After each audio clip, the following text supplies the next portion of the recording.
اربعین حسینی، اسلامی ہم آہنگی اور اتحاد بین المسلمین کا عالمی اجتماع۔ اربعین حسینی امام حسین علیہ السلام ایک ایسی پیادوی ہے جس میں زائرین سید الشہداء 20 صفر کو پیدل چلتے ہوئے نجف سے کربلا پہنچتے ہیں۔ پیغمبر اسلام کے مشہور صحابی جابر بن عبداللہ انصاری کو امام حسین علیہ السلام کا پہلا زائر ہونے کا اعزاز حاصل ہے۔ مشہور تاریخی اسناد کے مطابق جابر بن عطیہ اوفی کے ہمراہ 20 صفر سن 61 ہجری قمری کو کربلا آ کر امام حسین علیہ السلام کی زیارت کی۔ یہی وجہ ہے کہ امام کے چاہنے والوں کا ایک عظیم اجتماع دیکھنے کو ملتا ہے۔ تمام مسلمان امام مظلوم کی خدمت میں ہدیہ، تسلیت و تعزیت پیش کرتے ہیں اور سلام پیش کرتے ہیں کہ مولا، آپ کی قربانی کی بدولت آج ہمارا شمار اسلام کے ماننے والوں، چاہنے والوں میں ہوتا ہے۔ اگر آج مسجدوں میں اذانیں ہیں تو آپ کے ایثار کی بدولت امام حسین علیہ السلام سے عقیدت رکھنے والے قافلوں کی صورت میں اس دن کربلا پہنچتے ہیں اور آج پیدل چل کر سید الشہداء کی زیارت کے لیے جانا شیعوں کے اہم ترین اور عظیم ترین مراسمات میں شامل ہو گیا ہے۔ یہاں تک کہ یہ دنیا کی سب سے بڑی مذہبی تقریب میں شامل ہونے لگا ہے۔ زائرین کا اس عظیم موقع پر عزاداری اور عبادت میں مشغول ہونا امت مسلمہ کو ایک مثبت پیغام دینا چاہتا ہے کہ یہ وہ جگہ ہے جہاں انسان معرفت، توحید و رسالت حاصل کرتا ہے۔ جب زائر امام عالی مقام یہ جان لے کہ سید الشہداء نے حالت سجدے میں شہادت کا مرتبہ حاصل کیا تو انسان اس عبادت سے غافل نہیں ہو سکتا کہ خداوند متعال ہی عبادت کے لائق ہیں اور حضرت محمد مصطفیٰ صلی اللہ علیہ وسلم کے بھیجے گئے آخری نبی ہیں۔ حسین ابن علی نے اپنے نانا کی شریعت بچا کر بتلایا کہ تا قیامت خدا نے دین اسلام اور شریعت محمدی کی حفاظت کے لیے 12 جانشین بھیجے ہیں اور کوئی بھی زمانہ حجت خدا سے خالی نہیں ہے۔ مظلوم کربلا کی عزاداری زندگی کو نیا رخ دیتی ہے۔ اربعین حسینی پر عشق اہل بیت علیہ السلام کے ناقابل یقین مناظر دیکھنے کو ملتے ہیں۔ ہر طرف روحانیت سے فضا میں عجیب کیفیت پائی جاتی ہے۔ امام عالی مقام علیہ السلام کے مصائب پر ہر آنکھ اشکبار ہوتی ہے۔ زائرین حسینیت زندہ باد، یزیدیت مرد آباد کے نعرے کی صدا بلند کرتے ہوئے امام حسین علیہ السلام کے روضہ مبارک پر لبیک کہتے ہیں۔ سید الشہداء کی قربانی فقط اسلام کی بقا کی خاطر تھی اور بے شک کربلا کی سرزمین پر حسینی کردار میں مکمل اسلام کی عکاسی کی گئی ہے، جو کہ عالم اسلام میں ہم آہنگی کو بلند ترین سطح پر لانے کے لیے بہترین درسگاہ ہے۔ اس اہم موضوع پر یہ ایک مبارک اور اطمینان بخش کوشش ہے جس سے تعلیم یافتہ مسلمان اچھی طرح سمجھ لے گا کہ استبداد مسائل کے لیے علماء کا طریقہ کار کیا تھا، کن اصولوں پر ان کے اجتہاد کی عمارت کھڑی تھی اور ان کے اختلاف کی تعمیری بنیاد کیا ہوا کرتی تھی۔ اسلام میں ہم آہنگی کو فروغ دینے کے لیے کربلا کی سرزمین کیسے نمونہ عمل ہے؟ کیا کربلا کے حقیقی مقصد سے اسلامی معاشرہ آشنا ہے؟ اسلامی اتحاد کو بہتر کرنے کے لیے معاشرے میں حسینیت کی حقیقت سے شناسائی ممکن ہے۔ موجودہ دور میں امت مسلمہ کو سب سے خطرناک مرض جو لاحق ہوا ہے وہ ہے اختلافات اور مخالفت۔ اس چیز کے پیش نظر اس مقالے میں مثبت پہلوؤں کے بارے میں اہم مباحث شامل ہیں۔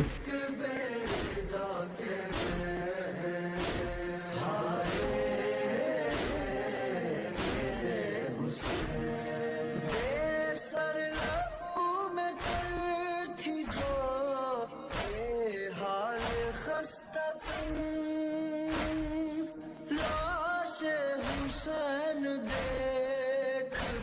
تیروں بے کفن اٹھے الشريف عمود الدين ومعراج المؤمنين إن قبلت قبل ما سواها وإن ردت رد ما سواها وينبغي الالتزام بها في أول وقتها فإن أحب عباد الله تعالى إليه أسرعهم استجابة للنداء إليها ولا ينبغي أن ينشغل المؤمن عنها في أول وقتها بطاعة أخرى فإنها أفضل الطاعات. ثانيا الإخلاص. الله في الإخلاص فإن قيمة عمل الإنسان وبركته بمقدار إخلاصه لله تعالى فإن الله لا يتقبل إلا ما خلص له وسلم عن طلب غيره. فعلى الزوار الإكثار من ذكر الله في مسيرتهم وتحري الإخلاص في كل خطوة وعمل وليعلموا أن الله تعالى لم يمن على عباده بنعمة كالإخلاص له في الاعتقاد ومثواي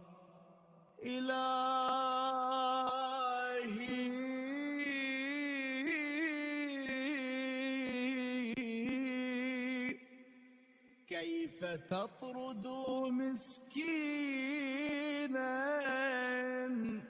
التجأ إليك من الذنوب هاربا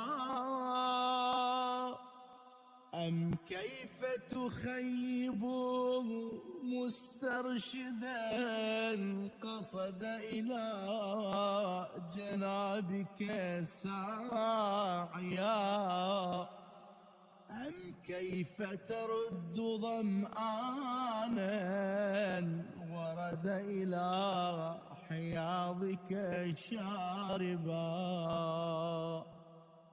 كلا وحياضك مترعة في ضنك المحول وبابك مفتوح للطلب والوهول وأنت غاية السؤول ونهاية المأمول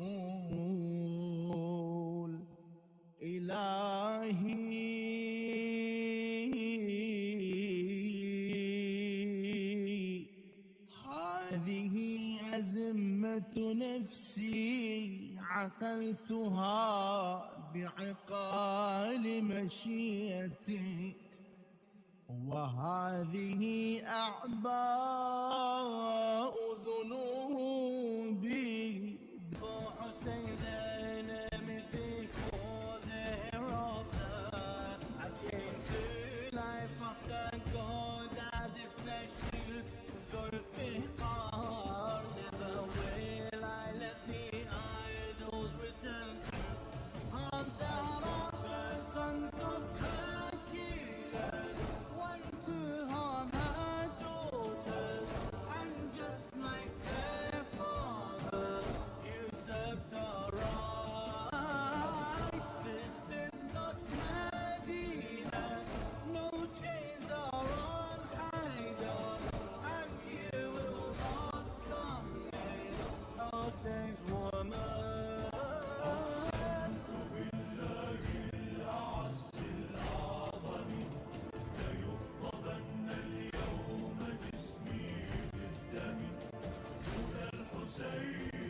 القول والعمل، وأن العمل من غير إخلاص لينقضي بانقضاء هذه الحياة، وأما العمل الخالص لله تعالى فيكون مخلدا مباركا في هذه الحياة وما بعدها.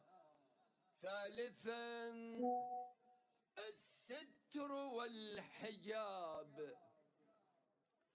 الله الله في الستر والحجاب، فإنه من أهم ما اعتنى به أهل البيت عليهم السلام، حتى في أشد الظروف قساوة في يوم كربلاء، فكانوا المثل الأعلى في ذلك، ولم يتأذوا بشيء من فعال أعدائهم بمثل ما تأذوا به من هتك حرمهم بين الناس. فعلى الزوار جميعا ولا سيما المؤمنات مراعاة مقتضيات العفاف في تصرفاتهم وملابسهم ومظاهرهم، وتجنب أي شيء يخدش ذلك كالألبسة الضيقة درأتها بعفوك ورحمتك، وهذه أهوائي المضلة وكلتها إلى جناب لطفك ورأفتك، فاجعل اللهم صباحي هذا نازلا علي بضياء الهدى وبالسلامة في الدين والدنيا، ومسائي جنة من كيد العدا، ووقاية من مرديات الهوى، إنك قادر على ما تشاء، تؤتي الملك من تشاء وتنزع الملك ممن تشاء، وتعز من تشاء وتذل من تشاء، بيدك الخير إنك على كل شيء قدير، تولج الليل في النهار وتولج النهار في الليل.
والزينة المحرمة، ينبغي مراعاة أقصى المراتب الميسورة في كل ذلك، تنزيها لهذه الشعيرة المقدسة عن الشوائب غير اللائقة. نسأل الله تعالى أن يبارك لزوار أبي عبد الله الحسين زيارتهم، ويتقبلها بأفضل ما يتقبل به عمل عباده الصالحين، حتى يكونوا في سيرهم وسيرتهم في زيارتهم هذه وما بقي من حياتهم مثلا لغيرهم، وأن يجزيهم عن أهل بيت نبيهم خيرا لولائهم لهم واقتدائهم بسيرتهم وتبليغ رسالتهم. عسى وتخرج الحي من الميت وتخرج الميت من الحي وترزق من تشاء بغير حساب. لا إله إلا أنت سبحانك اللهم وبحمدك. من ذا يعرف قدرك فلا يخافك، ومن ذا يعلم ما أنت فلا يهابك. ألفت بقدرتك الفراق وفلقت بلطفك الفلاق، وأنرت بكرمك دياجي الغساق، وأنهرت المياه من الصم الصياخيد عذبا وأجاجا، وأنزلت من المعصرات ماء ثجاجا، وجعلت الشمس والقمر للبرية سراجا وهاجا، من غير أن تمارس فيما ابتدأت به له عليه السلام. اسجد وقل إلهي قلبي محجوب ونفسي معيوب وعقلي مغلوب وهواي غالب وطاعتي قليل ومعصيتي كثير، ولساني مقر بالذنوب، فكيف حيلتي يا ستار العيوب ويا علام الغيوب ويا كاشف الكروب. اغفر ذنوبي كلها بحرمة محمد وآل محمد. يا غفار يا غفار يا غفار برحمتك يا أرحم الراحمين. وصلى الله على محمد وآله الطيبين الطاهرين. What can I say in front of me, my darling, you lay? How do I face the world from this day? You're my only cure for dunya's pain. Hearing your gasps each time you inhale, tears fill my eyes, I frown at that snail. Beneath its puddles of blood do trail, snatched away from me my holy grail. You're in pain, Muhsin slain. You're in pain, Muhsin slain. By burning a house, what did they gain? Don't leave me, stay with me. Don't leave me, stay with me. You're my whole universe, Fatima. Oh Ali, one last time I'll pray. وأن يجزيهم عن أهل بيت نبيهم خيرا لولائهم لهم واقتدائهم بسيرتهم وتبليغ رسالتهم.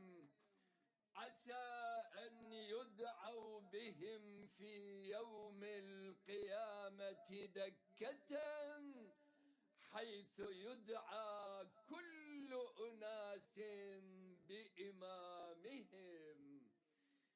هذا وآخر دعوانا أن الحمد لله رب العالمين، ونسأله تعالى أن يمن علينا بفرج وليه الإمام المهدي المنتظر، أرواحنا لتراب مقدمه الفداء. اللهم عجل لوليك الفرج، اللهم عجل لوليك الفرج، اللهم عجل لوليك الفرج والعافية والناصر، واجعلنا من أنصاره وأعوانه بفضلك وبفضل الصلاة على محمد وآل محمد.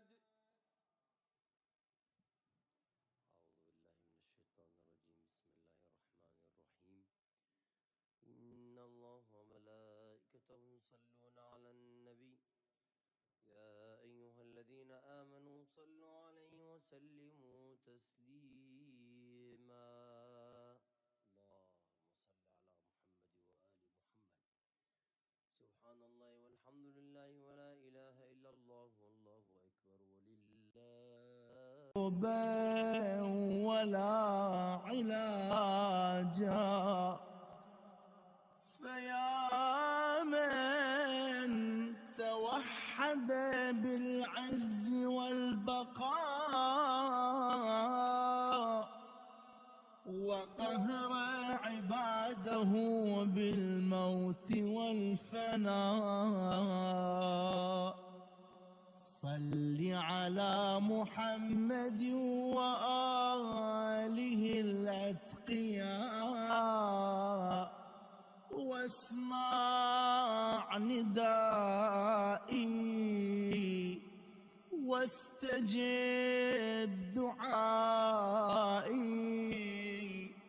وحقق بفضلك أملي ورجائي يا خير من دعي لكشف الضر والمأمول في كل عسر ويسر بك أنزلت حاجتي فلا تردني من سني مواهبك خائبا يا كريم يا كريم يا كريم برحمتك يا أرحم الراحمين وصلى الله على خير خلقه محمد وآله أجمعين. ثم يقول الإمام علي Your house, what did they get? Don't leave me, stay with me. Don't leave me, stay with me. You're my whole universe, Fatima. Oh Ali, one last time I'll profess my love for you. I wish to express. You're the perfect husband, nothing less. You're the strength to my every distress. Your separation is why I mourn. Crushed ribs don't hurt when your heart is torn. Heaven without you I can't adorn. I'll wait at Jannah with our unborn.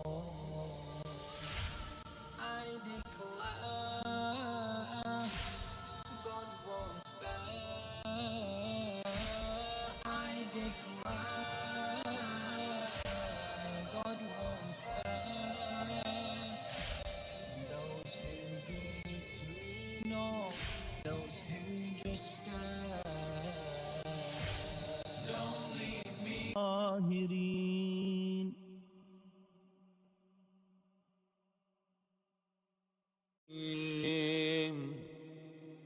اللهم صل على محمد وآل محمد. اللهم يا من دلع لسان الصباح بنطق تبلجه وسرح قطع الليل المظلم بغياهب تلجلجه وأتقن صنع الفلك الدوار في مقادير تبرجه وشعشع ضياء الشمس بنور تأججه يا من دل على ذاته بذاته وتنزه عن مجالسة مخلوقاته وجل عن ملائمة كيفياته يا من قرب من خطرات الظنون وبعد عن لحظات العيون وعلم بما كان قبل أن يكون.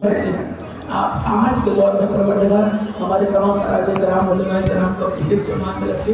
80-90 برس کی عمر میں کیا شعور ہے, کیا عقلیں ہیں. آپ نے دیکھا کتنے مہاجر کرام کتنے سیدھی کے بعد جس درجے میں پہنچتے ہیں ان لوگ کا حال کیا ہوتا ہے, کس عمر پر پہنچا کرتے ہیں. کچھ تاریخ میں ایسے بھی گزرے ہیں کہ جو بڑی جلدی علامہ علی جیسی مثالیں موجود ہیں, 9 سال میں مجتہد بن گئے تھے. ایسی بھی تاریخ میں ہستیاں موجود ہیں. لیکن آپ دیکھیے 80-90 سال 60 سال 70 سال اوپر کی عمر ہے.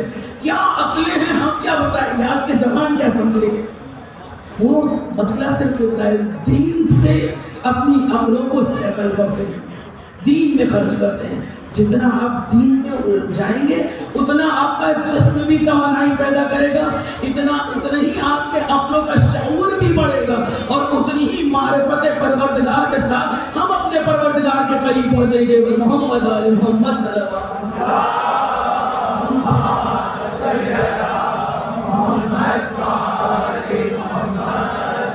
وسلم.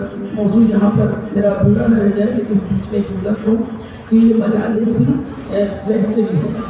مجالس سے اگر صرف دنیاوی فائدہ رہیں گے تو وہی ملے گا, اسی نالج پہ رہ جائیں گے. لیکن اگر اپنے ضروریات دین کو اٹھائیں گے, ہدایت یہاں سے لیں گے, تو انسان کا منزل کمال کچھ اور ہوگا. تو اس کا حسین خود ہاتھ تھام لیجیے. جو تبرکات کے لیے آتے ہیں, ظاہر میں حاضری لگانے کے لیے آتے ہیں, وہ سو بھی جاتے ہیں, فرش پر تبرک لیتے ہیں, چلے جاتے ہیں. لیکن جن کو بیدار ہو کر صف اعضاء پر بیٹھتے ہیں, حسین کے مقصد کو سمجھنے کے لیے, ہدایت لینے کے لیے درسگاہ سمجھ کر بیٹھا کرتے ہیں, پھر حسین کو ایک فرش سے اپنے قریب بلا دیا کرتے ہیں. ایک لہجے کی بیداری حسین اپنے دربار میں حسین کی کشتی کا سوار بنا لیا کرتے ہیں. ہر مجلس میں دست دعا بلند کرتی ہوں, پروردگار اس گھنٹے 2 گھنٹے میں کسی لہجے تو ہوتا ہوگا, بزرگ ہے نا, کسی ایک لہجے تو ہوتا ہوگا کہ جب ہمارا دل ٹوٹتا ہوگا. کوئی لہجہ تو ہوگا نا کہ جس وقت ہمارا دل ٹوٹتا ہوگا اس وقت مانگا کریں حسین سے ہدایت, اس وقت ماں فاطمہ سے مانگا کریں کہ پروردگار ہم پر اپنی نظر کرم عنایت فرما. وہ لہجہ بہت قیمتی ہے. وہی ایک لہجہ ہوتا ہے کہ جب ہمارا ہاتھ حسین کے ہاتھوں میں جاتا ہے, ہمیں نہیں پکڑنا ہے بلکہ ایسا اپنے ہاتھ کو بنانا ہے کہ حسین ہمارا ہاتھ پکڑ لے. ممکن ہے کہ ہم اگر ہاتھ پکڑیں تو زمانے کی پس و پیش میں پھنس کر ہاتھ چھوڑ بھی دیں, لیکن اگر حسین تھام لیں گے تو پھر کبھی نہیں چھوٹے گا. حسین کے ہاتھوں میں اپنا ہاتھ تھمانا ہے. اور بس میں جلدی آگے بڑھوں گا. بہت ساری چیزیں ہیں جو موضوعات میں ذکر ہو رہی ہیں. پھر سے میں مقدمہ چھوڑ کر اپنی منزل کی طرف رستے بات بہت کم ہوا کرتا ہے. بیان کرتے کرتے انتہائی منزل پر ہم پہنچ جاتے ہیں. ایک چیز ہے دینداری, دوسرا دین شناسی, معرفت. اب جب ہمارے پاس معرفت ہوگی تبھی ہماری نیکیاں ہمیں پروان چڑھائیں گے. میں نے گزشتہ میں اس میں کہا اور پھر سے جملہ کہوں, جب ہم معرفت کے ساتھ فرش پر بیٹھیں گے تو ایک آہ سرد ہمارے چھٹے امام کے جیسے آپ نے حسین کے بربر میں ایک ٹھنڈی سانس بھی کھینچی نا تو پروردگار کہتا میں ایک گناہ معاف کر دیتا ہوں, پھر ایک نیکی کا اضافہ کر دیتا ہوں, جنت میں ایک درجہ بلند کر دیتا ہوں معرفت کے ساتھ. اگر بغیر معرفت کے شکر کو بھی بیٹھے رہے وہ اثر نہیں ہوگا. حسین ایگزام تو نہیں رکھتا, لوٹا دے گا, لیکن وہ اثر نہیں ہوگا جو اس دربار سے ہمیں ملنا چاہیے. مانگے اسی طریقے سے ہمیں بیٹھے ہیں تاکہ ہم سب کو معرفت دین اور اہل بیت حاصل ہو سکے. اب معرفت کے لیے ایک بڑا موضوع ہے جس کے اندر بہت ساری چیزیں ہیں جن چیزوں کی ضرورت ہے. ہم کیسے پہچان لیں, اب میں اگلا مرحلہ ذکر کر رہی ہوں جہاں تک پہنچ پاؤں. ہم کیسے پہچانیں کہ ہم تک معرفت پہنچ رہی ہے یا نہیں. یہ ایک بڑا سوال ہے. میں نے کہہ دیا دیندار وہ ہوتا ہے کہ ضروری نہیں کہ ہمیشہ کامیاب ہو، لیکن دین شناس ہمیشہ کامیاب ہوتا ہے. دیندار ڈوب بھی جاتا ہے، ڈبو بھی جاتا ہے. جنگ صفین آپ کے ذہنوں میں میں نے ذکر کیا، پھر میں نہ لے جاؤں گی. دیندار کربلا میں بھی تھے جو ڈوب بھی رہے تھے، ڈبو بھی رہے تھے، لیکن دین شناس وہ تھے جو گردنیں کٹا کر اسلام کے پرچم کو بلندی دے رہے تھے. دین شناس وہ تھے جو خود پیاسے رہ کر اسلام کو سیراب کر رہے تھے. دین شناس وہ تھے جو خود بھوکے رہ کر اسلام کی صحت کو بلندی تک لے جا رہے تھے. دین شناس وہ تھے جو اپنی جوانی دے رہے تھے تاکہ اسلام کی جوانی باقی رہ سکے. جو دین شناس تھے وہ موت کو شہر سے زیادہ شیرین سمجھ کر کلیجے سے لگا رہے تھے تاکہ دین کی چاشنی باقی رہ سکے. ہمیں وہیں سے اٹھانا ہے، لیکن کیسے پہچانے؟ تو کتنے عرصے سے، کوئی سال سے، کوئی 2 سال سے، کوئی 10 سال سے، کوئی 20 سال سے، کوئی 40 سال سے. پروردگار تمام عزاداروں کو اپنے حفظ و امان میں رکھے. ہم سب کی نیک توفیقات میں اضافہ فرمائے کہ کتنے عرصے سے مجلس سے کر رہے ہیں. اگلا سوال مرحلہ یہیں سے شروع ہوتا ہے کہ ہم کیسے پہچانیں کہ ہم دیندار ہیں یا دین شناس ہے. بہت آسان ہے، ہم صرف دیندار ہیں یا دین شناس. ہمیں دیندار نہیں بننا ہے، یہ ذہن میں رکھیے، ہمیں دین شناس بننا ہے. کیسے پہچانیں؟ ائمہ معصومین اور روایات کے ساتھ میں آگے بڑھوں گی کہ دین شناسی کو پہچاننے کی پہلی منزل اور پہلا مرحلہ، آپ جاگ رہے ہیں نا سب بیدار ہیں انشاءاللہ. پہلا مرحلہ دین شناسی کا اطاعت کا ہے. جب میں پچھلے دن میں ذکر کیا اور آج بھی اس کو آگے بس لے کر بڑھوں گی. اطاعت یعنی بغیر اعتراض کے اطاعت. ایک کتاب نہیں کرتے ہیں، نماز کا وقت ہم نے پڑھ لی، ماہ رمضان آیا ہم نے رکھ لیا، مسلح ماتحت پہ بیٹھ گئے، کوئی ذکر ہوا، کوئی دعا ہوا، قرآن کے لحاظ قرآن پڑھ گئے. ایک اطاعت ہوتی ہے، اور ایک اطاعت وہ ہوتی ہے جو بغیر اپنی مصیبتوں کو دیکھے، اپنی پریشانیوں کو سمجھے، بغیر اپنی ضروریات کو دیکھے، پروردگار کی رضا کے لیے کی جاتی ہے. اس سے کافی بڑا فرق ہوتا ہے. دیندار اپنی ضرورتوں کے حساب سے کام کرتا ہے، دین شناس دین کی ضرورتیں اور پروردگار کی رضا کے حساب سے کام کرتا ہے. پھر وہ سوال جواب نہیں کیا کرتا، اعتراض نہیں کیا کرتا. آج بڑے سے بڑے نمازی پرہیزگار ہم سب اسی میں ہیں. میں ذکر کرنے کے وقت سادہ اور پریکٹیکلی لینگویج ہوا کرتی ہے تاکہ ہم اپنی اصل ذمہ داریوں کو پہچان کر عمل کر سکیں. آج ہم بھی ہیں، بہت ساری چیزیں جو ہوتے ہیں آپ لوگ مجھے آتے ہیں سوال کرنے لگتے کہ ایسا کیوں، یہ ایسا کیوں کیا گیا، یہ نہیں کرنا چاہیے تھا. ابھی ماندے بھی ایران کی جنگ چل رہی تھی، پروردگار تمام مظلوموں کو حفظ و امان میں رکھے. کہ جنگ چل رہی تھی، وہاں تک جو رہبر کی سوچ ہو مرجع وقت کے وہاں تک نہیں پہنچ سکتے. لیکن کتنے ایسے تھے جو بغیر اعتراض کے کھڑے تھے ساتھ، لیکن اکثریت وہ تھی کہ جو اعتراض کے ساتھ کھڑی تھی، لیکن اعتراض کے ساتھ یہ ایسا کیوں، یہ کیوں نہیں مانتے رہے، یہ ایسا کیوں نہیں کرتے رہے، یہ انتظار کیوں کر رہے ہیں. ہمارا اطاعت میں اعتراض کرنے کا حق بنتا ہی نہیں ہے. کہ اگر ہم اعتراض کے ساتھ آگے بڑھ رہے ہیں تو بات ایمان کمزور ہے. اپنے ایمان کو کمال تک لے جانے کے لیے ہم حسینی ہیں، اپنے ایمان کو انتہا تک پہنچانے کے لیے ہمیں بہت کچھ صبر کرنا پڑے گا، بہت کچھ ضبط کرنا پڑے گا. ہمیں صرف اطاعت پروردگار کے ساتھ آگے بڑھنا ہے. اور میں مثال کے ساتھ بس آگے بڑھوں. سب کے ذہنوں میں واقعات موجود ہیں، نہ صرف کچھ نیا نہیں پڑھتی، نہ صرف جو ہوتی ہے. یہ مولا کائنات کے دور کا واقعہ، وہ واقعہ جو کوئی نہیں بھولتا. جب شہزادی کا دروازہ، گھر کا دروازہ جلایا گیا، آپ سب کو یاد ہے، میں مسائل نہیں پڑھتی، لیکن پھر مسائل سے فضائل کو نکالی. جب دروازہ جلایا گیا اور مولا کائنات کی گلے میں باندھ کر مدینے میں لے جایا گیا، تو روایت کہتی ایسا نہیں تھا کہ کوئی جانے والا نہیں تھا. لیکن جب گلی میں لے جایا جا رہا تھا، جناب سلمان، جناب عمر، جناب ابو ذر جیسے ایمان کے جو فائز لوگ تھے وہ وہاں موجود تھے، اس وقت تھے وہاں پر. ہم کہیں کہ کیوں نہیں آگے بڑھے؟ ہم ہوتے تو کیا کرتے؟ بہت سادہ سوال ہے.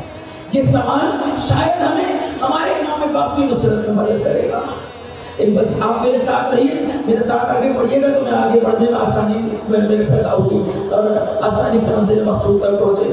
اگر ہم اس وقت وہاں ہوتے، آپ میرے ساتھ رہنا، جس وقت شہزادی کا دروازہ جلایا گیا، مولا علی کے گلے میں کسن باندھ کر مدینے کی گلی میں لے جایا جانا تھا، اگر ہم وہاں ہوتے تو کیا کرتے؟ کہتے ہیں ہم بھی تلوار نکالتے یا ہم سے جو ہوتا اپنی جان کو برباد کر دیتے ہیں نا، یہی تو کرتے ہیں۔ ساتھ دیجیے تاکہ مجھے لگے کہ میرا موضوع آپ کے ذہن تک پہنچ رہا ہے۔ ہم یہی کہتے ہیں اپنی جانوں کو قربان کرتے ہیں، لیکن جب ایمان اور یقین بڑھتا ہے، معرفت بڑھتی ہے، تو پھر ضروریات کے حساب سے کام کیا جاتا ہے۔ یہ لوگوں کے ذہن میں آ گیا ہے، ہمارے بچے کہتے ہیں کیوں نہیں سلمان آگے بڑھے، کیوں نہیں قمر آگے بڑھے، کیوں نہیں ابو ذر آگے بڑھے، مولا کائنات کو کیوں نہیں بچانا، کیوں نہیں چلتے ہوئے دروازے کو جلانا؟ اس وقت جب والے دروازے کو جلنے سے روکا، وہی کھڑے تھے، اسی گلی میں کھڑے تھے، نگاہوں کے سامنے سے مولا کائنات کو لے جا رہے تھے، کیوں نہیں اپنی جان قربان کر دی؟ یہ تو ایمان کے 9ویں درجے پر، کوئی 10ویں درجے پر، کوئی 8ویں درجے پر تھا۔ ہم جیسے کم ایمان اور کم علم اور صاحب ایمان میں یہی فرق ہوا کرتا ہے۔ میں صرف ایک بات سمجھانا چاہتی ہوں، کاش میں اپنا موضوع آپ کے ذہن تک پہنچا پاؤں۔ کہتے ہیں کہ جناب قمر میں سب تینوں کھڑے تھے، مٹھیاں پیچھے بیٹھے کے ساتھ ہے، ہمارا عزیز بھی اگر ہمارے سامنے ایک تماچا کوئی مار دے، ہم سے کہا جائے ضبط کرو مشکل ہے، اور کہاں کائنات کا بادشاہ گلے میں رسم کو بڑا مشکل، کہتے ہیں مٹھیاں پیچھے خاموشی سے کھڑے تھے۔ کیوں خاموش تھے؟ یہ بڑا سوال ہے، کیوں خاموش تھے؟ جناب قمر نے آہستہ آواز میں کہا، جناب ابو ذر سلمان، کہا کہ کاش روایت کے جملے کہتے ہیں مولا کائنات جو خیبر کا در اکھاڑنے کی صلاحیت رکھتا تھا، کہا مولا کائنات کیوں اب ہمارے جیسے جب ذہن ہوتے ہیں نا تو سوال ایسے ہوتے ہیں، کہا کہ مولا کائنات کیوں اپنے تلوار کا استعمال نہیں کر رہے، نقشے کو نہیں بدل دیتے؟ جب ابو ذر کی آواز میں قمر تم نے حق نہیں بس کیا، تم سمجھے نہیں، اگر علی کو بس سوال نہیں کرنا، علی کو اگر چاہ جاتے تو بے شک نقشہ پلٹ جاتا، لیکن نہیں معلوم علی کیوں نہیں چاہ رہے ہیں۔ جناب سلمان دھونے کھڑے رہے، آنکھوں سے آنسو لگاؤ، ایمان کی 10ویں درجے کہا تم دونوں نے حق نہیں ادا کیا، تم دونوں نہیں سمجھے۔ اطاعت یہ نہیں ہے کہ اعتراض کیا جائے، اطاعت اس وقت یہ کہ ہم خاموشی سے دین کی مصلحت کے لیے علی کے اگلے حکم کا انتظار کریں۔ اس وقت علی اور خدا نہیں چاہتا کہ تلوار میں آپ سے نکالی جاتی ہے، مگر کا نقشہ بدل سکتا تھا۔ ہم نے بھی اپنے آپ کو پرکھنا ہے کہ ہم کہاں کھڑے ہیں۔ یہ بہت باریک مثال ہے، کبھی ہم نماز پر اعتراض کرتے ہیں، کبھی ہم پردے پر اعتراض کرتے ہیں، کبھی مجلسات پر اعتراض کرتے ہیں، کبھی صلہ رحمی پر اعتراض کرتے ہیں، کبھی کسی کی غیبت، کبھی کسی کی تہمت، کہاں کہاں ہم بھٹکا کرتے ہیں، لیکن نام کیا حسینی ہے۔ اپنے آپ کو پرکھیں، ہم پہچانیں کہ ہم کس آدمی پہ چل رہے ہیں۔ کہیں صرف دینداری کا لباس تو نہیں پہنے ہیں، یہ لباس ہمیں بچا نہیں پائے گا، ہمیں دین شناس بننا ہے، اور دین شناس بننے کے لیے علماء کے حوالے سے ذکر کروں گی، وقت بہت کم ہے، بہت ساری چیزیں ذہن میں ہیں، میں جہاں تک پہنچ پاؤں اس کے کلام کو کوشش کر کے مجھے اس تک آپ تک پہنچا دوں کہ اس سے پہلے چند ذکر کو تھوڑا سا تشریف نہیں آئے، پہلے مختصر جملات کے ساتھ منزل پر پہنچ سکتے ہیں۔ شہزادی کو اپنی خوشنودی کے لیے بلندر سلوات کا ذکر کریں۔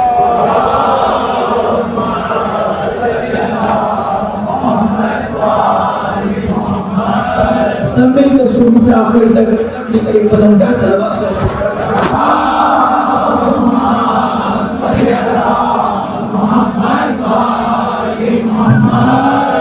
اور بس میں جلدی سے پہلے کیا آپ کرتے ہیں کیونکہ مجالس کا بھی سلسلہ ہے، لیکن موضوع میں سنگین ہے کہ لگتا ہے کہ وہ روشن ہونا چاہیے۔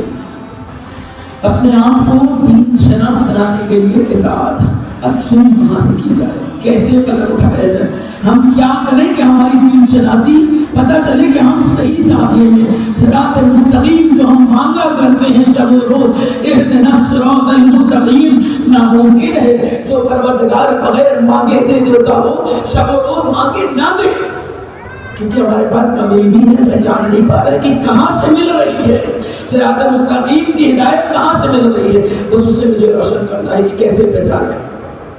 سب سے پہلے جو علماء نے چیزیں بیان کی ہے اطاعت کے بارے میں سارے گوشے میں کھول گئی ہوں. دین شناسی میں پہلا مرحلہ اطاعت, اور اطاعت میں جب ہم آتے ہیں تو سب سے پہلا قدم جو ہم اٹھائیں گے اپنے آپ کو معرفت کی طرف بڑھانے کے لیے اپنے نفس پر کنٹرول, اپنے نفس پر کنٹرول کرنا ہے کہ ہمیں اتنا سخت پیدا کر لینا ہے, اچھائی کو اچھائی کی طرح, برائی کو برائی کی طرح دیکھنا ہے. پہلا سمجھنا ہے اچھا کیا ہے اور برا کیا ہے, پہلے یہ سمجھنا ہے, پھر اس کے بعد عمل کرنا ہے. اچھائی پر عمل کرنا ہے, برائی پر اپنے آپ میں کیا کرنا ہے, کنٹرول. خالی برائی نہیں, پہلا جو ہے اچھائی کہاں ہے, اس میں بھی کنٹرول چاہیے, اس میں بھی کنٹرول چاہیے. جب ہمارے نفس پر کنٹرول ہوگا تبھی ہم اچھائی پر بھی عمل کر پائیں گے. میں اس کو مثال ضرور دوں گی جہاں تک اگر میں پہنچ پائی, اگر نہ آگے کی مجالس میں ساتھ دیجیے گا تو میں آگے ضرور پڑھوں گی کہ سب سے پہلے کنٹرول ضروری ہے کہ کیسے کیا جائے.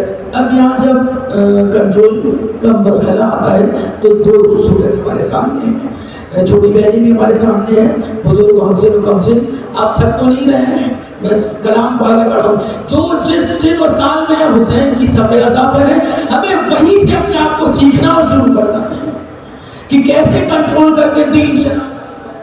بس روایات کے ساتھ آگے بڑھو گی کہ یہ دو چیزیں ہمارے سامنے ہیں کہ کنٹرول کا جب مرحلہ آتا ہے تو دو صورت آتی ہے. ایک ہوتا ہے کہ انسان کبھی کبھی ایک بار بھی کام کر دیتا ہے, چیزوں کو چھوڑ دیتا ہے, ٹھیک ہے. کبھی کبھی کچھ لوگ دو صفتیں پائی جاتی ہیں, کچھ لوگ ایسے ہوتے ہیں جو ایک بار میں چھوڑ دیتے ہیں اور کام اپنا اپنی منزل پر, کچھ ایسے ہوتے ہیں ایک بار تھوڑا تھوڑا سا کم کرتے گھٹاتے ہیں اور پھر کاموں کو کرتے ہیں. دونوں صورتیں اپنی جگہ سے, دونوں منزلیں اپنی جگہ صحیح ہیں. بس میں جملہ کہہ رہی ہوں, آپ پریشان نہ ہوئے, مسیح میں رہنا جائے. بہت قیمتی جملہ ہے کہ جو ہمیں سب اللہ پر چننے ہیں تاکہ ہم کو صحیح کرنا سکیں اپنے آپ کو. یہ دونوں مرحلے, دونوں صورتیں اپنی جگہ صحیح ہیں کہ ایک بار کی اب ہمیں پہچاننا ہے. آپ یہاں بیٹھے ہیں, آج پہچان کے اٹھیے. حسین سے مانگیے گا مدد, شہزادی سے مدد مانگیے گا کہ ہمیں اتنی توفیق دے کہ ہم پہچان سکیں کہ ہمارے لیے کون سا راستہ ہے. اب ہمیں پہچاننا ہے کہ ہم کس صورت پر عمل آسانی سے کر سکتے ہیں. ایک بارگی چھوڑ کر اور کیا سلولی دھیمے کاموں کو کر چھوڑ سکتے ہیں. برائیوں کو کیسے ہمیں کرنا ہے, یا اچھائیاں ایک بارگی ہم اختیار کر سکتے ہیں اور یا دھیمے ہمیں پہچاننا ہے کہ ہم کس کیٹیگری میں, یہ کوئی اور نہیں بتا سکتا. کوئی بھی بڑا سے بڑا عالم, کوئی بھی شناس کسی کو بھی آپ لے آئیے, کوئی نہیں بتا سکتا. یہ فیصلہ ہم سب کو خود کرنا ہے اپنے اعتبار سے کہ ہم کس حال کے ہیں. دونوں صحیح ہے. ایک بار بھی چھوڑنے والا ہو تو ایک دم سے چھوڑا کہ آپ سے ابھی تک یہ غلط کرتے تھے, آج سے ہم نے چھوڑ دیا, آج سے ہم یہ غلط کام نہیں کرتے. فرض کریں کچھ شراب پینے والا ہو, پروردگار کا موبائل تو ایسا ہو کہ کچھ ایسا ہوتا ہے جو دھیمے چھوڑتے ہیں, کچھ ایسا ہوتا ہے جنہیں نے 5 سے چھوڑ دیا, ختم. اگر ہم سب کہیں تم دھیمے چھوڑ نہیں, ان کو ان کا مزاج ہے ایک بار تو جو نہیں کرتے آپ کو ایک بار نہیں کر سکتے, ان کی کیفیت دوسری ہے. ہمیں پہچاننا ہے کہ ہمیں کس سمت سے حسین کی کشتی پر پہنچنا ہے. یہ 2 سمتیں ہیں, بس اس کے علاوہ کسی نہیں ہے. ہمیں کس طرح سے حسین تک پہنچنا ہے, دھیمے جو پسند کرتے ہیں دھیمے کام کرنا. کچھ ایسے بھی ہوتے ہیں ایک بار ہمارے سامنے مثال جیسے پہلے ایک بار بھی آتے ہیں تو ہی یہ ہوتے جو دھیرے آ رہے تھے. ہمارے سامنے مثالیں ہیں نا موجود, جو کچھ ایک بار بھی آ رہے تھے اور کچھ دھیمے بھی آ رہے تھے. ہمیں توفیق دے کہ ہم اپنی کیٹیگری کو اور اپنی کیفیت کو پہچان سکیں. اور محمد آل محمد صلی اللہ علیہ وسلم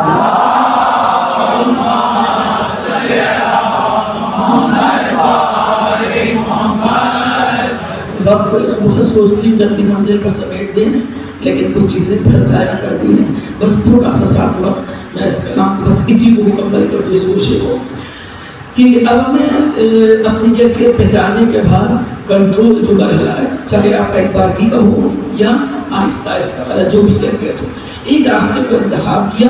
اب ہمیں کنٹرول کرنا ہے. ساری مشکلات ہو رہی ہیں کہ ہم کیسے کنٹرول کریں. اب ہم اچھائی سے شروع کرتے ہیں. اس کے آگے بھی بہت کچھ ہے. انشاءاللہ امید کرتے ہیں کہ آگے کی مجالس میں اول وقت آئیے گا تاکہ مجھے 15-20 منٹ مقدمے میں میرا گزارنا پڑے. میں اپنی منزل سے شروع کروں تاکہ کلام کو مکمل کیا جا سکے. اپنا راستہ ہم نے پہچان لیا. اب ہم نیکی سے شروع کریں تو علماء اور ائمہ معصومین کی روایت کے ساتھ میں پوری ذمہ داری کے ساتھ جملے کی ذکر کر رہی ہوں. اس کے ساتھ میں آگے بڑھ رہا ہوں کہ کیسے اپنے آپ کو ہمیں بنانا ہے، سنوارنا ہے. 3 شناس پہلا مرحلہ کنٹرول کا جو پہلا مرحلہ ہے وہ اپنی نمازوں کو اول وقت شروع کرنا. آپ جی کرتے ہیں پہلے ہی مرحلے کا ناکام ہو گئے.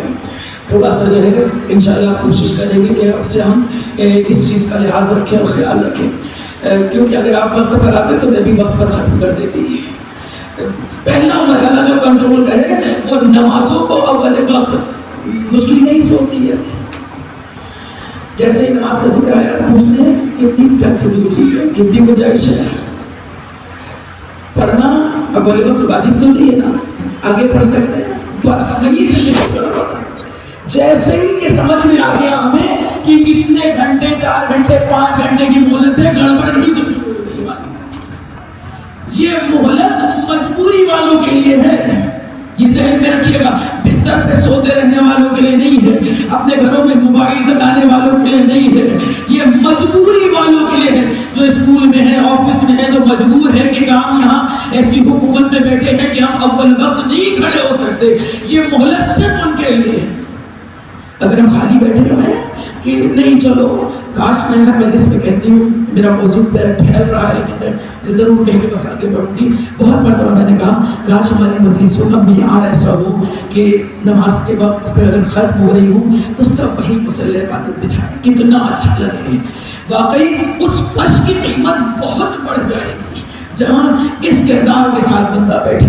لیکن کیا کیا جائے، آدھے گھنٹے 1 گھنٹے باتوں میں صرف کر دیتے ہیں. پھر یاد رکھیں کہ اگر پھنس بھی گئے تو پہلی فرصت میں ہمیں اپنے آپ کو مصلی پر پہنچانا. یہ کنٹرول کا پہلا مرحلہ ہے دین شناسی کا.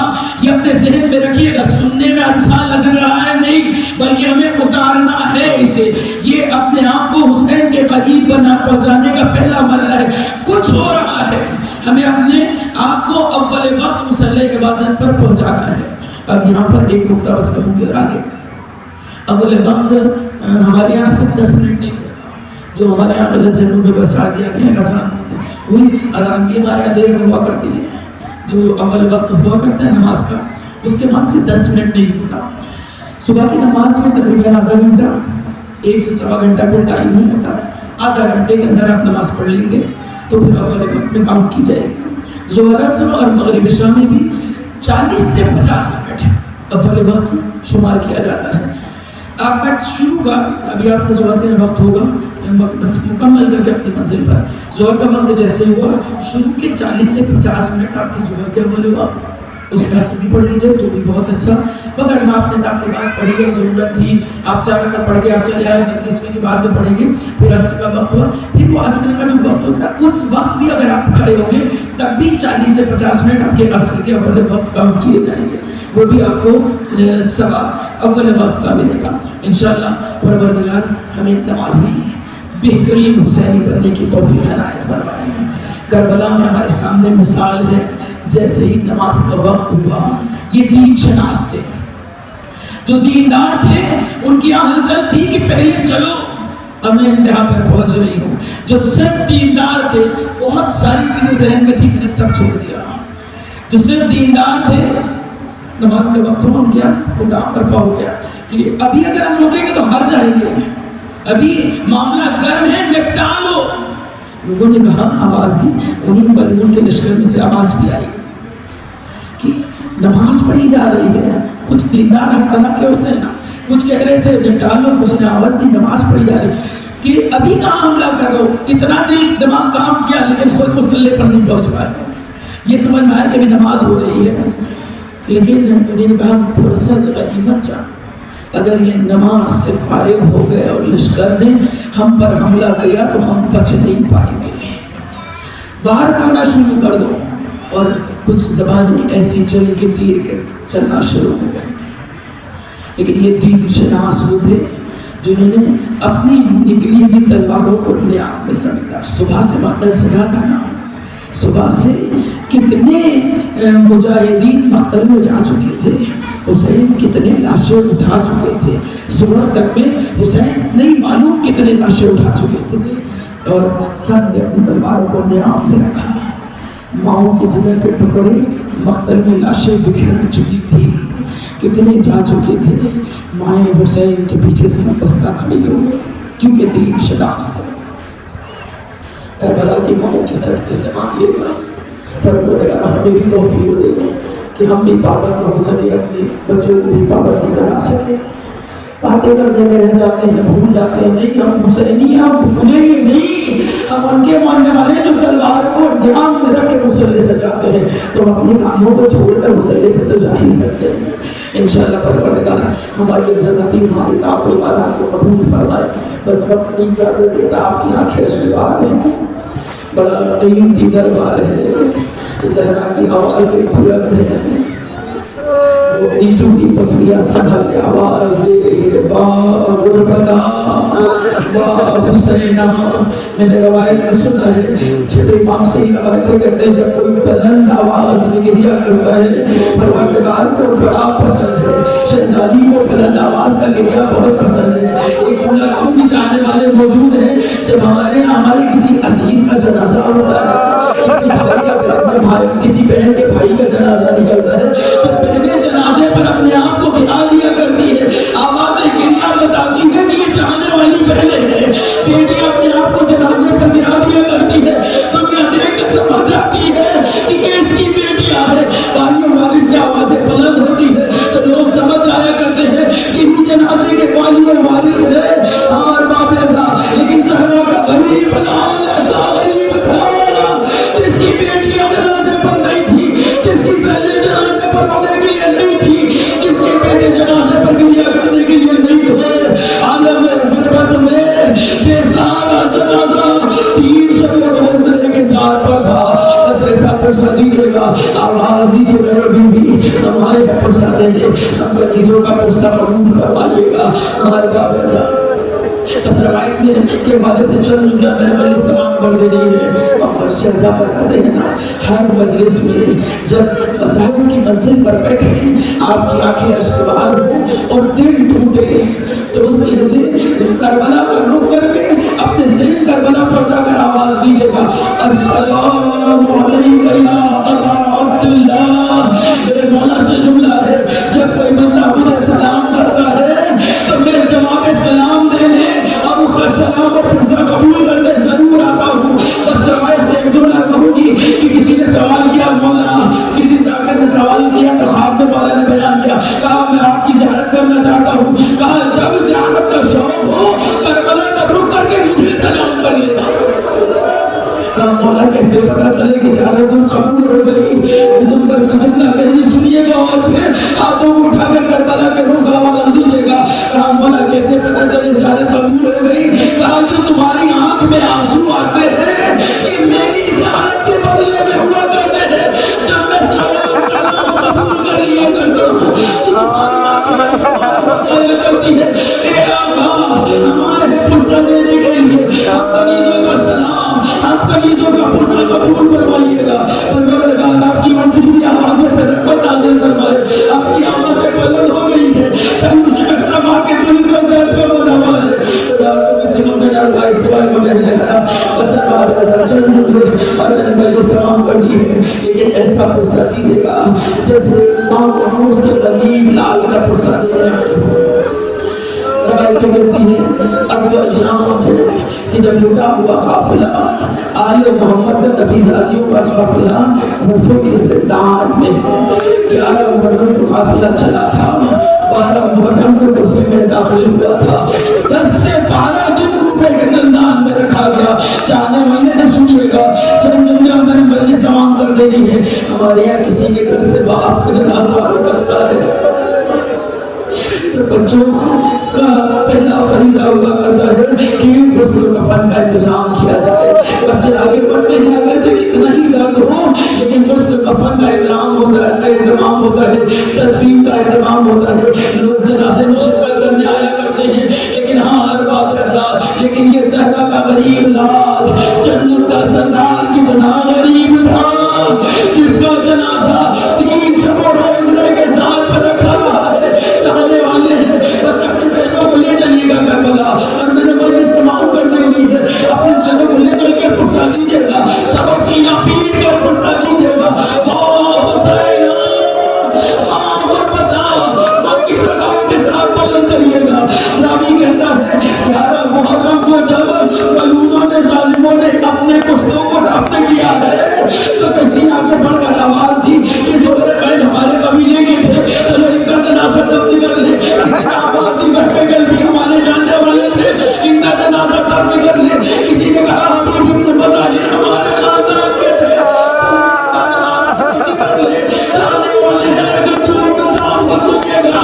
روایت کہتی ہے سب جنازے دفن ہو گئے, ایک خاندان جس کے جنازے لوارث بنے ہوئے تھے, جس کو پرسوں نہیں تھا, بیٹھے ہوئے لہو میں ڈوبے ہوئے جنازے, کوئی والیوں وارث نہیں تھا, صرف بیمار بولا ہمارے خاندان سے گردن چکی, زنجیروں میں جسم جھگڑا ہوا, آواز دے رہا تھا اے پپی اپنے جنازے دفن کر لیے.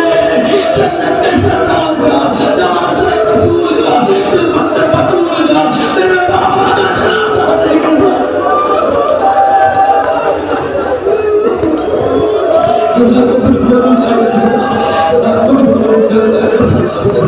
روایت کرتی ہے 12 محرم بنی نصر کی عورتیں صبح فرات سے پانی لینے کے لیے آگے گئی. کافی تک ہمت نہیں پڑ رہی تھی. 9 محرم سے 11 محرم کے درمیان بنی نصر سے کوئی نہیں نکلا, لیکن 12 محرم کی صبح جب بنی نصر کی عورتیں پانی لینے کے لیے نکلی ہیں تو کہتی ہے کہ ہم جل سے جیسے منزل کی طرف بڑھ رہے تھے, اتنی خوشبوئیں آ رہی تھی, ہم خوشبو کی طرف آگے بڑھے. ہم نے دیکھا کچھ جنازے تھے, کچھ ٹکڑے پڑے ہوئے تھے جن کے تن پر سر بھی تھا, کافی اتنے زخم تھے لیکن لہو سے کہیں نور نکل رہا تھا, کہیں جسموں سے خوشبو آ رہی تھی. ہمیں نوافل رسول کی 2 محرم کی وصیت یاد آئی, لانے مردوں دیکھو اگر تمہارے مرد کرنے والے ہمارے جنازے کر غلط ہے تو تم غیرت لانا. کس طرح سے نصیب نہیں اپنے گھروں کی طرف واپس گئی, مردوں نے غیرت لائی, بچے بھی ہمراہ ہوئے, عورتیں بھی آگے ہمراہ ہوئی تاکہ اس خاندان کے جنازے کو دفن کیا جائے. راوی کہتا ہے ابھی بنی نصر منزل میں پہنچے بھی تھے کہ دیکھا ایک گھوڑا سوار آ رہا ہے جس کے چہرے پر انقلاب ہے, ایک جوان ہے جو چلا آ رہا ہے کہ آپ اس سے پہلے کے جنازے اٹھا دے. قریب آیا کہ ہم بھی جنازے دفن کرنے آئے ہیں. بنی نصر سے روایت ہے کہ ہم نے سارے جنازے دفن کیے ساتھ میں مل کر, لیکن جب وہ جنازے قریب کے جنازے کے قریب پہنچے آقا کے چاہنے والے موجود ہیں, رب بیزتی ہو گئے فرصت دیجیے گا. جب حسین قریب جنازے کے قریب پہنچے تو آواز دی خبردار قریب نہ آنا, خبردار قریب نہ آنا. لوگوں نے سوال کیا کیوں جنازہ بڑا بکھرا ہوا ہے, کہا آپ نے ہمراہ گھوڑے کی پشت سے زیر سے ایک چٹائی اتاری, کہا ہمراہ لے کر آئے. یہ عالم معصومین میں پہلا جنازہ تھا جو پہلے کفن میں دفنایا جا رہا تھا, پہلے غسل کے لحد میں اتارا جا رہا تھا, اور تم گھوڑے کی زیر سے چٹائی اتاری, ٹکڑے تھے لاش کے, ان کو سمیٹا چٹائی میں رکھا. جانے والے موجود ہیں بس سنیے گا, میرے پاس سوال تو نہیں ہے, کہا چٹائی کو سمیٹا, ایک زمین پر ہاتھ کو رکھا, پہلے سے بڑی ہوئی لہد کھلی, اندر سے آواز آئی لاؤ میری امانت مجھے دے دو. ایک طرف سے جوان نے سہارا دیا,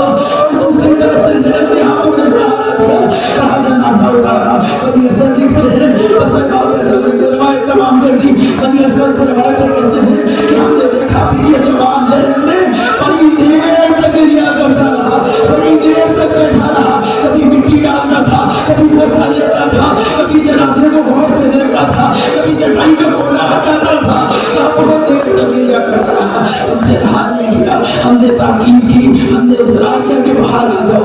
جب ہم نے بلایا چہرے سے نقاب پڑی ہے, کتنا خوبصورت سا یہ جواب تھا, عجیب حال تھا, چہرے کا رنگ رنگ تھا. ہم سے نہانے میں ہم نے سوال کیا, کہا تم کون ہو جو اتنا گریا کر رہے ہو, کہا یہ میرا غریب باپ.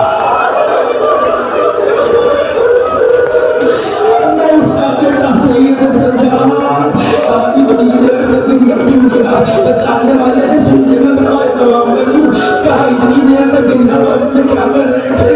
کہا جب کسی کا باپ دنیا چھوڑتا ہے تو بچوں پر کچھ وظیفے عائد ہو جایا کرتے ہیں. کہا کیسے وظیفے؟ کہا پہلا وظیفہ یہ ہوتا ہے کہ جنازے کو شاد و شوقت سے اٹھایا جائے. کہا آواز ہے رہا تھا ایک وقت لال بڑا غریب ہے. میں معافی مانگ رہا تھا کہ میں ہم نے یہ نہ کر پایا. دوسرا اولاد پر یہ ہوا کرتا ہے کہ جب جنازہ اٹھایا جاتا ہے, دوسرا ہم یہ ہوا کرتا ہے کہ جب جنازے کو لہد میں اتارا جاتا ہے, بزرگوں کو معلوم ہے کہ جب جنازے کو لہد میں اتارا جاتا ہے تو دائی پسلی کی طرف دائی پہلو کروٹ لا کر لٹایا جاتا ہے. میں بڑی دیر سے سوچ رہا تھا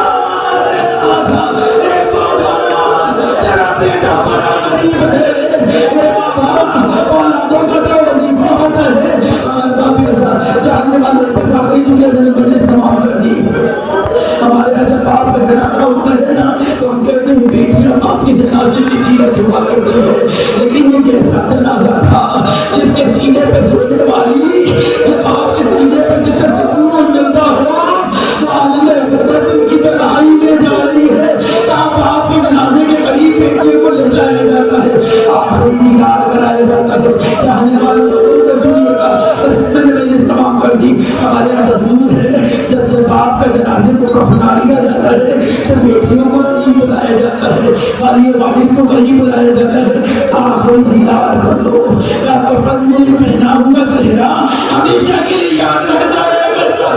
بس پایا جائے کہ تم ہے آپ کی آواز میں چھوٹے چھوٹے آپ کے گھروں میں بچے ہیں, بس کسبوں کی جگہ میں نے مجلس تمام کر دی.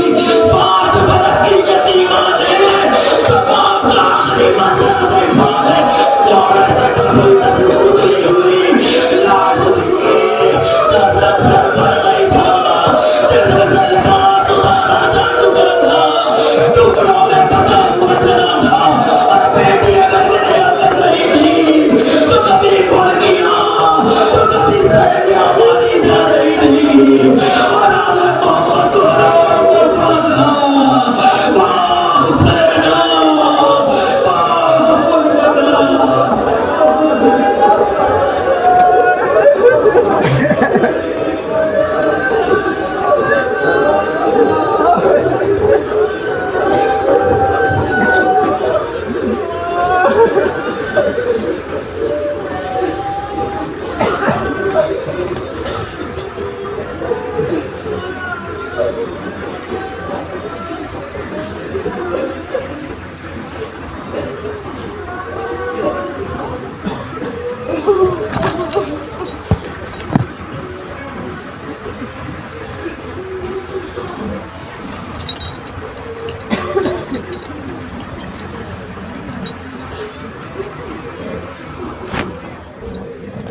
گئی آپ کی بیٹی بابا، گئی آپ کی بیٹی بابا، زخمی ہوئے چلتے چلتے، گئی آپ کی بیٹی بابا، زخمی ہوئے چلتے چلتے، گئی آپ کی بیٹی بابا، زخمی ہوئے چلتے چلتے، ہائے بابا ہائے بابا ہائے بابا، تھک گئی آپ کی بیٹی بابا، زخمی ہوئے چلتے چلتے، تھک گئی آپ کی بیٹی بابا، زخمی ہوئے چلتے چلتے۔